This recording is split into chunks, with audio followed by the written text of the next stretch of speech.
Okay, I didn't unmute the mic. There we go. Can y'all hear me now? Let me get the music going. I'm dealing with like 15 different technical difficulties right now. I just had to like reboot my computer to make things work. And then after I rebooted it, it's just like, hey, you only get an hour of internet time for some reason. So I'm trying to like go through this as quickly as possible, but I'm also like halfway underprepared because of how the rebooting my computer set me back. Just play the music, and it also only lets me borrow the book for 1 hour for some reason. We have a version of Mask of the Phantasm in our library drive, but it's not the version that I have the book of. And I saw that they have it on the Internet Archive Library, but I thought that the Internet Archive Library lets you borrow for multiple days at a time. For some reason, on this one, it's like, nah, dude, you got an hour. So if we can get this nice, relaxing, fishy music going. Why is that not wanting to work? It feels so much like dead air right now because there's no background music. But you know what? There it goes. All right. That's so much better. Okay. So today we're jumping into the Mask of the Phantasm novelization. One of the two. Like I said, I've got one copy on our library drive, and it's not this version. I will be, regardless of whether or not I'm done with things, my internet's going to kick me off at 1:01 my time, so that's in 52 minutes. So I say we just jump on into it. We're doing this the same way we always do.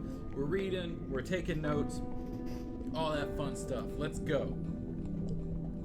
Hope my day is starting off well. I wish my day was starting off well as well, but I tried to call the unemployment office like 300 times and never could get on the line. So, not a good start. Just like me, Chucky Saul never smiled. Not even if he had a good reason. Chucky had a reputation to maintain. If he smiled, his employees might think he was a nice guy, a regular Joe, one of the boys, and that was the last thing Chucky Saul wanted. Chucky Saul was a dangerous man. Every member of Gotham City's underworld knew it, and that was fine with Chucky. Over the last decade, he'd made a fortune in crime, and as long as he managed to avoid getting caught, he was happy. But he never showed it, because as long as Chucky Saul never smiled, he would be feared. Chucky sat at the head of a long table in his penthouse office at the Shady Lady Casino, surrounded by 4 of his most trusted employees. Through the room-length window behind them, the Gotham City skyline glittered like a jewel in the night, but the men weren't there to take in of the view. Instead, all eyes were focused on Chucky as he placed a briefcase on the table and opened it. The briefcase was filled with $10,100 bills. Angelo Dahmer, Chucky's #1 man, lifted a single bill. He inspected it carefully, rubbing it between his fingers. "Geez, Mr. Saul, I can't tell the difference." "You need one of them neutron microscopes, Dahmer," Chucky said as he plucked the bill out of Dahmer's hand and dropped it back into the briefcase. "It's identical, down to Ben Franklin's stubble." Chucky shut the briefcase and eyed his 4 cronies. "I want it laundered through the casino at $500,000 a week," he said through gritted teeth. $750,000 by March. Anybody got a problem with that?" Chucky's men knew better than to disagree with anything the boss demanded. In unison, they shook their heads. For them, trading counterfeit cash for the real thing was business as usual. They pushed their chairs back from the table, ready to head down to the casino to begin the job. Just then, a huge black form smashed through the window behind them. Shards of glass blew across the room as the men ducked out of the way. Then they turned to face whatever it was that had just crashed their private meeting. Batman. For a brief instant, nothing in Chucky Saul's penthouse office moved. Chucky and his men were awestruck. Batman stood before them, unmoving, his cape billowing in the breeze. The Batman's eyes narrowed, his mouth tightened, his hands slowly balled into fists. In the silence of the penthouse, the tiny gestures screamed louder than words. Max Duty was the first to try his luck. He leaped toward Batman, fists swinging, but Batman effortlessly ducked out of the way, countering Duty's feeble attack with a roundhouse punch that lifted Duty off his feet and slammed him back along the length of the table. Chucky grabbed his briefcase and hugged it to his chest. He wanted to run, but his feet wouldn't cooperate. As Chucky stood frozen in fear, Dahmer and a thug named Boris pulled their guns and began firing. An instant later, Batman tossed a batarang that knocked the gun out of Boris's hand and then traveled on to crack Dahmer on the head. Both thudded to the ground as Sammy Slick, Chucky's top enforcer, appeared at the far end of the long table opposite Batman. As Slick raised his gun, Batman ducked under the table, adjusting his aim. Slick began firing his gun into the table as the bullets rained down from above. Batman hefted the table up, smashing it into Slick's face. Now there was nothing between Batman and his goal. Chucky saw. For a moment, their eyes locked. Chucky still could not move, but his teeth chattered as Batman stepped forward. He was helpless. Then Chucky saw Boris rise and begin to sneak up behind Batman. As Batman spun to face Boris, Chucky's legs began to move. Somehow, the spell of fear had been broken, and Chucky wasn't about to pass up an opportunity to escape. The last thing he heard before slamming the penthouse door behind him was Boris hitting the ground. Alright, let's drop some quick notes. If the spreadsheet loads.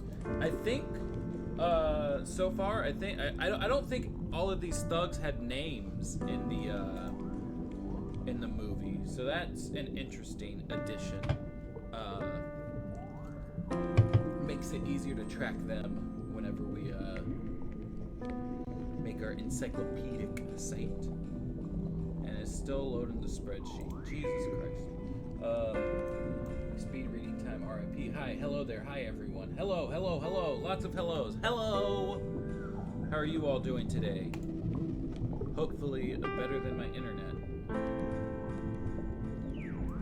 You know what? I ain't got time to wait on a spreadsheet. Oh, well, there it is. Oh, that's gonna be all my VTech notes. I don't need that one. I need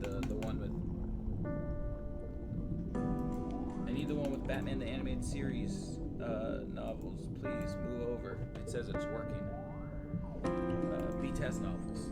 There we go. Click through. Yeah, okay, that's my email. I get it. I know my email. Still says it's working. You know what? Let's just keep going. There's not a lot to the next break. Chucky raced down the stairs to the 32nd floor. Here, a sky bridge connected the Shady Lady Casino to a vast parking garage across the street. Chucky bounded across the bridge and entered the dimly lit garage. The level was empty, except for Chucky's car at the far end. If he could make it to the car, he'd be home free. Chucky picked up the pace, running faster and faster toward the car, but stopped dead in his tracks when he noticed a cloud of smoke billowing up between him and his car. Then a figure appeared within the cloud. The garage was poorly lit, and the figure was far away, so Chucky couldn't be sure, but he thought it was Batman. As the figure came closer, it seemed to glide on the cloud that surrounded it. He didn't remember seeing any clouds tailing Batman up in his penthouse just before, but that didn't mean he didn't use them. Who knew what weird tricks the Bat had in that belt of his? Chucky wasn't taking any more chances. While the figure was still too far away to do anything about it, Chucky pulled his gun, took a careful aim, and fired. His first shot hit the figure dead on. So did the second shot and the third, but still it kept coming closer. Chucky emptied all his bullets into the thing, and still it came. What was that guy made of? Chucky Saul didn't have to wait long to get his answer. A moment later, he was face to face with the strange creature, and now Chucky could see that it wasn't Batman. He didn't think it was possible, but this black hooded figure with a skull-like face was more frightening than Batman ever was. Chucky was terrified, and his fear grew when the creature spoke. "Chucky Saul," it said in a haunting whisper. Your angel of death awaits. Chucky stepped back as the ghoul moved forward. He wanted to shoot the thing, but remembered his gun was empty. Instead, he swung at the figure with his gun. Chucky's attacker lifted a ghostly arm, and Chucky felt a flash of pain as the gun was torn out of his hand. Chucky looked toward the gun on the ground and saw that it had been sliced in half. Who are you? What do you want? Chucky stammered. In response, the figure pointed its arm at Chucky. There was a deadly steel blade attached to the end of the arm. I am Phantasm, it said, and I want you, Chucky boy. As Phantasm raised the blade over Chucky's head, Chucky ran. In a moment, he was behind the wheel of his car. Out of breath and full of fear, he fumbled with the keys. Finally, he managed to start the engine, and not a moment too soon, Phantasm was coming straight at him. But this time, Chucky was prepared. Chucky snapped the headlights on and revved the car's engine. Then he slammed his foot on the gas. Tires screeched as the car took off, set on a collision course with Phantasm. The car bore down on Phantasm, but just as it was about to hit the black-shrouded figure, Phantasm leaped up onto the hood of the car and plunged a razor-sharp bladed hand through the windshield. Each swipe of the blade came closer to Chucky's head. Chucky dodged right, then left, but he knew he couldn't avoid the deadly blade much longer. He turned the steering wheel to the right, and the car swerved, tumbling Phantasm to the ground. Chucky sighed in relief as he sped through the garage. Through the rearview mirror, he could see Phantasm on the ground, growing smaller as the car sped away. Moments ago, all Chucky saw had wanted was to escape with his life. But now, seeing the Phantasm lying there helplessly, Chucky had another idea. The creep just tried to kill me, Chucky thought, an evil sneer coming to his lips. Well, now it's my turn. Again, Chucky turned the steering wheel, U-turning the car so that it faced Phantasm, then Chucky hit the gas. The car barreled down toward Phantasm faster and faster. Chucky's eyes glowed with anticipation. Before he even realized it, he began to smile. Why not? He thought. No one's here, and besides, Chucky reasoned, I deserve this. As the car came closer, Phantasm rose, but instead of moving out of the way, it just stood there. An unearthly mist once again gathered around the ghostly figure's feet. This time, I got you, Chucky began, but he stopped as Phantasm's arms swept upward and the sinister being disappeared into the cloud of smoke. Chucky's car was moving too quickly to avoid the cloud. Instead, it passed through, and when the car emerged from the other side, it was filled with smoke. It was so dense, Chucky couldn't see an inch in front of his face. He coughed as he waved his arms around, desperately trying to peer through the windshield. Once he could, he realized that he had been tricked. The narrow driving lane abruptly ended 20 feet in front of Chucky's car. Beyond it was space, and across the space, Chucky could see the windows of the Shady Lady Casino building on the other side of the street. Chucky screamed in terror and slammed on the brakes. His car smashed through the garage's short retaining wall, sailed through the air, and crashed through one of the Shady Lady's windows on the other side of the street. From the 32nd floor sky bridge, Batman watched as the wreckage of Chucky's car settled in the Shady Lady's window. Chucky Saul has taken his last ride, Batman thought. But what could have made him try such a daredevil escape? As Batman turned to take a closer look at the garage, he could already hear people shouting from inside the casino. Look! One shouted, It's him! It's Batman! Batman had been spotted. It was only a matter of minutes before the police would arrive, so he had to move fast. He stepped down to the level where Chucky's car had blasted off. Pieces of glass were scattered on the floor. Batman picked up a shard and examined it. It was coated with a smoky, grimy residue.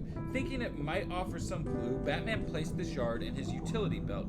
Then he heard footsteps. A strange, shadowy figure was standing near the garage stairway. The figure stood perfectly still for a second, then turned and disappeared into the stairwell. Batman followed, noticing a trail of smoke in the stairwell leading up to the roof. Batman raced up the stairs, taking them 3 at a time. But when he got to the roof, it was empty. Somehow, Batman knew he was going to take the blame for this affair. Alright, these chapters are a lot shorter than, well, that's Justice League Unlimited. That's not even what I clicked earlier.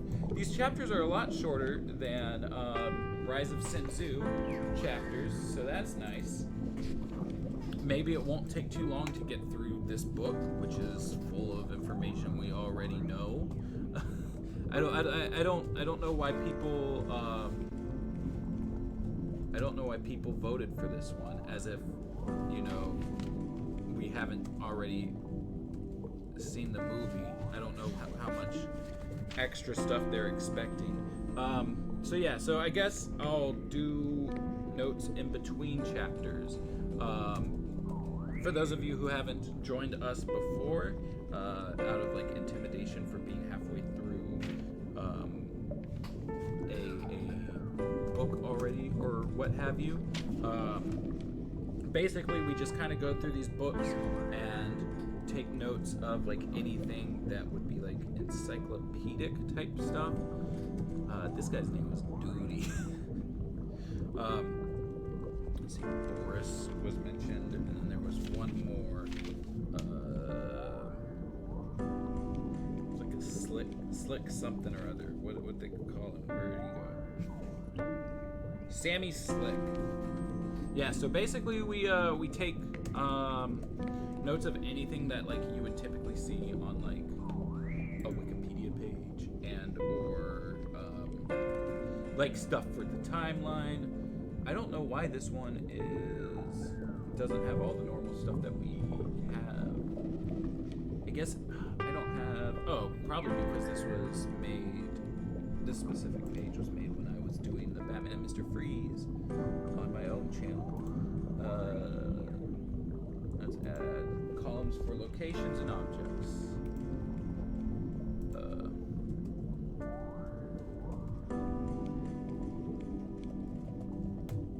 I think that's everything. Oh, and then I guess we got,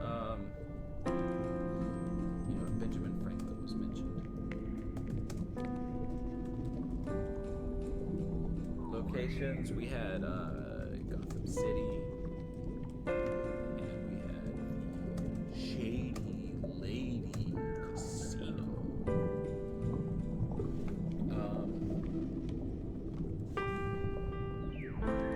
In-show events, this is a novelization. Mask of the Phantasm. And then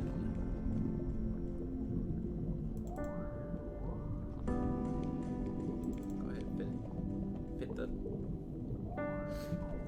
I think my allergies are acting up today. There must be cat hair on my beanie. Time. Let's see, we had, over the last decade, he'd made a fortune in crime.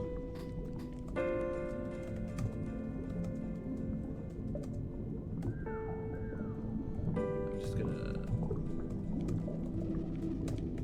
do that.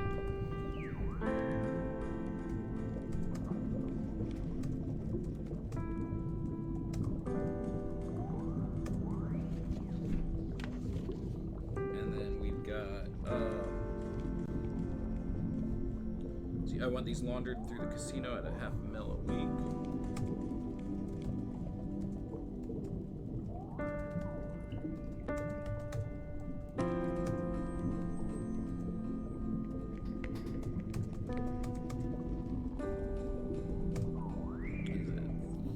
Is it $3.25 million by March?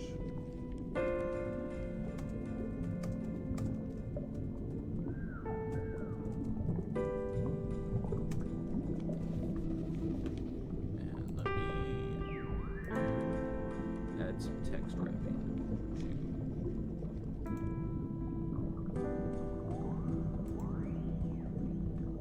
There we go. Chapter 2 will start here. I think that's really everything so far in that first chapter. The music is a bit loud. Hold on, let me drop that some. Is that better? I don't even remember the Phantasm referred to by name in the movie. I think you're right. Most of the time she's incorrectly called Batman. Yeah, I don't think she was called Phantasm at that part. Jandrea wasn't even trying to frame Batman anyway. He just was... I voted for the Mad Love novel. Seemed like more new stuff was there. Yeah, I mean, that's what I was really hoping for, right?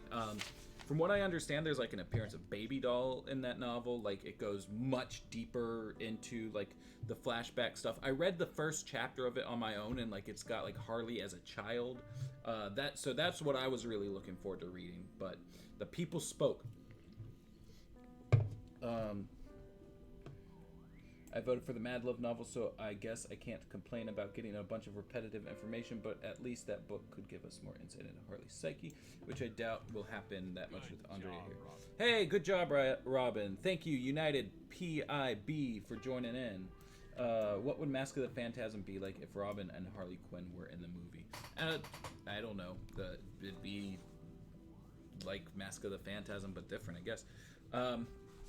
All right, let's see if we can get through chapter 2 before my internet cuts out. I've got 1, 2, 3, 4, 5, 6 pages. Let's see if we can do it. I'm telling you, my friends, Councilman Arthur Reeves declared to the pack of television and newspaper reporters gathered at the steps of City Hall. It's vigilantism at its deadliest. How many times are we going to let this happen? How many times are we going to let Batman cross the line? On the fringes of the crowd, Police Commissioner James Gordon stood next to his chief detective, Harvey Bullock, and listened until he could stand no more. I'm sorry, Councilman, he interrupted as he stepped next to Reeves. You can't blame Batman for what happened to Chucky Saul. Reeves looked outraged. Why not? He asked. He was there. He was after him. He's a loose cannon, Commissioner. And it's not just my opinion. A lot of people think Batman's as unstable as the crooks he brings in. Arthur Reeves turned to face the cameras, raising a fist for effect as he posed a final question, not to Commissioner Gordon, but to the people of Gotham City. What kind of city are we running when we depend on the support of a potential madman? Far away in the suburbs of Gotham City, hundreds of feet below the vast estate known as Wayne Manor, one man had a response for Councilman Reeves. Such rot! Alfred Pennyworth declared as he switched off the Batcave's television. He turned toward the man working intently at the lab table on the other side of the huge cave. Why, you're the very model of sanity. Bruce Wayne didn't answer. His mind was focused on his work. Oh, by the way, Alfred added, I've pressed your tights and put away your exploding gas balls. Bruce Wayne smiled but didn't look up. Thank you, Alfred, he said as his butler joined him at the lab table. Might one inquire what this is? Alfred asked, pointing at the object in Bruce's hands. A piece of glass, Bruce said as he placed the shard into a specially designed microscope. I found it at the scene of the accident. An enlarged image of the glass appeared on a computer screen nearby.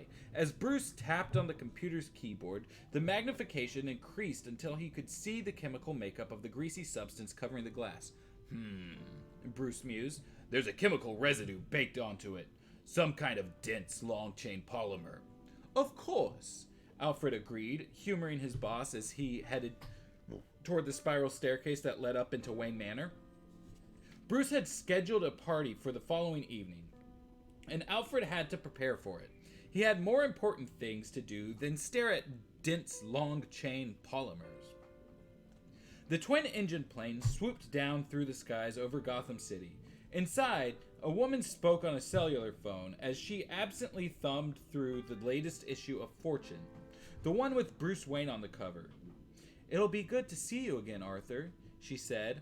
On the other end of the connection, Arthur Reeves preened before a small mirror. You too, he answered, and don't worry about a thing. We'll clear up those old family finances. Don't forget, you've got a big-time councilman on your side. The woman in the plane stared at Bruce Wayne's picture as she spoke. I can't believe it's been 10 years, she sighed. Thinking of looking up old friends? Reeves asked suspiciously. The woman shook her head as if coming out of a daydream. Ancient history, she mused, dropping the magazine into her seat pocket. That's encouraging. Reeves said, relaxed and happy again. Then I'll see you soon. Reeves hung up the phone, blew himself a kiss in the mirror, and went off to prepare for the woman's arrival. Wayne Manor stood on the outskirts of Gotham City, a huge beacon in the dark, stormy night. Like moths drawn to a flame, dozens of cars drove up to the brightly lit mansion. Millionaire Bruce Wayne rarely threw parties, but when he did, all of Gotham's elite turned out. In a corner of the mansion's huge main ballroom, stood the party's host, surrounded by 3 beautiful society women. Despite their beauty, he looked totally bored. "Oh, come on, Bruce," the first chirped. "All alone in this big mansion? Haven't you ever thought of marriage?" "Never say the M word around Bruce," the second giggled. "It makes him nervous." "What about the I word?" the third asked. "The I word?" Bruce wondered aloud. "Engagement," the third answered. The group laughed as another woman approached. She carried a drink in her hand and didn't look too happy to see Bruce surrounded by his female friends. "I'd watch out for Bruce if I were you, girls," she began. "First, he wines you and dines you, makes you think you're the only woman he's ever been interested in. And just when you're wondering where to register the china, he forgets your phone number." Bruce smiled weakly for a moment, and then the woman threw her drink in his face. Oh, I didn't turn the page, did I? I didn't turn the page twice. I'm goofing up. Bruce smiled weakly for a moment, and then the woman threw her drink in his face. "That's Bruce Wayne style," she concluded angrily. Then she spun on her heel and walked away. As the other 3 women looked in embarrassment at the dripping wet playboy, Bruce excused himself and headed toward his study. On the way, he bumped into Councilman Reeves. "A friend in need?" Reeves asked smugly, handing Bruce a handkerchief. Bruce forced a smile as he wiped his face. "So, Councilman," he said, "how goes the bat bashing?" "Better than your love life," Reeves replied. "Really, Bruce, it's almost as if you picked them because you know there's no chance for a serious relationship." Bruce wanted to tell the pompous politician to mind his own business, but he kept silent as Reeves continued. "At least that one girl. What was her name?" Reeves snapped his finger, as if trying to recall. Andy, Andrea... Yes! Andrea Beaumont! Bruce winced at the sound of the name. He'd almost managed to forget Andrea Beaumont, but his memories of her were never too far from his mind. Thanks to Reeves, they were starting to flood back. Sensing he'd touched a nerve, Reeves continued. "Now, there was a sweet number. How'd you let her get loose?" In response, Bruce took Reeves' sopping wet handkerchief and stuffed it into Reeves' jacket pocket. Then he walked off, passing Alfred as he entered his study. The room was dark, lit only by the occasional lightning that flashed through the study's huge windows. Bruce stood before the fireplace and stared at the portrait hanging over the mantelpiece. The painting was of Thomas and Martha Wayne, Bruce's parents. They had been murdered when Bruce was just a child, and their deaths had started him on a crusade that continued to this day. Whenever Bruce was troubled, he would stand before the portrait and seek his parents' guidance. Now, as he looked up at the loving image of his parents, he recalled the first meeting with the woman whose memory so troubled him now. And that's the end of chapter 2. We're getting through these real quick. Let's drop some notes. We got Councilman Arthur Reeves. We've got Commissioner James Gordon. We've got Harvey Bullock.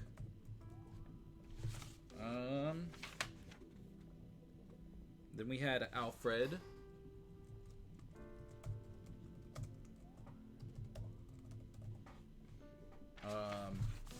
And then we have the party women, who I know are, they're named, at least one of them is named in the movie, right? It's Miss Bambi. I think they'll mention Miss Bambi later on, probably, in the chapter 3. Let's see, so we've got Gotham City Hall.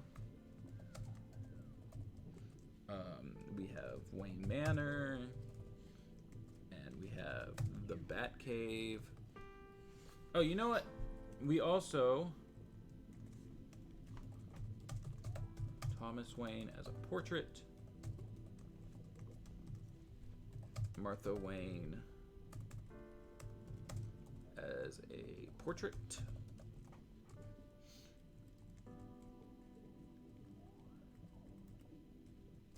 Copy that on down here.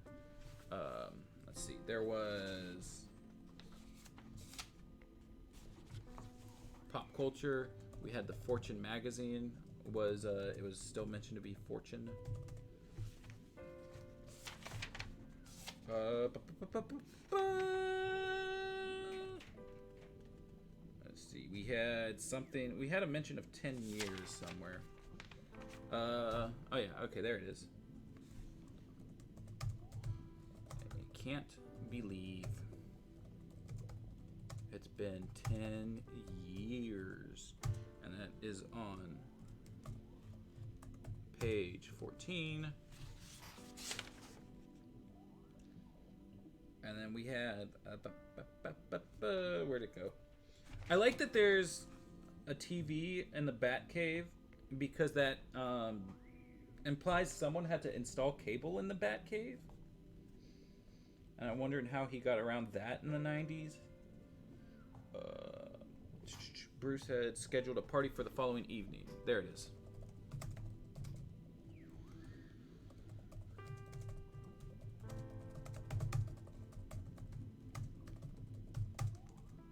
That's page 13, so I got those out of order, but that's fine. Now we got chapter 3. What you got going on in the chat?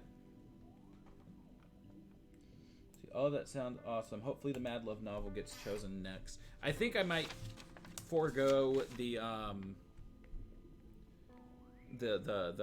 poll next time. The way you read the Arthur Reed's line was good acting. Well, thank you. Thank you. I've wanted to do voice acting for a while, but I have no clue how to break into that that realm. Let's see. This next chapter, 1, 2, 3, 4, 5, 6, 7, 8, 9, 10, 11 pages. Oh, I don't think we're going to be able to get through the entirety of chapter 3 before this 1 hour timer goes off.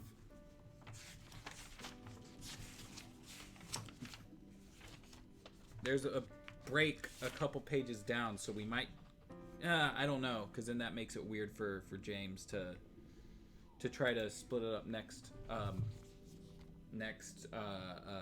week when he's promoting the new week's lineup. So I think that's going to be it for today. Is we'll just do these 2 chapters. Hopefully I will have my internet stuff figured out by next week. So that it doesn't have me on a weird timer. We think that what it is that we're using my fiance's mother's internet account to log into a Wi-Fi hotspot because Seattle has those just littered everywhere. So we don't have to buy internet ourselves, but her mom is in the process of moving right now. So I think there's something going on with her internet account. And that's why I'm only able to be logged in for an hour at the moment. And that's going to go off in like 20 minutes. So my laptop's going to be a brick the rest of the day. So that'll be fun. But yeah. So I think that's it. I think that's it for today. We got chapter 1 and 2 covered. Have you guys read the new Batman the Adventures Continue yet? We stayed up till we stayed up till midnight or almost 1 o'clock trying to refresh and get it downloaded, and it didn't show up. And Comixology and Read DC were both saying that it got moved to tomorrow, and then just randomly out of nowhere this morning it's up. It's a lot better than the last issue, I think, but I don't know. There's still so much stuff in this comic that I'm just like, you guys really aren't trying too hard with this. See, I haven't read it yet. I'm going to start to get into reading the comics digitally. Looking forward to more timeline breaking. Yeah, I mean, well, I don't think this one has too much timeline breaking in it, surprisingly. But I'm still. I mean, we got like a follow through on the Firefly bit.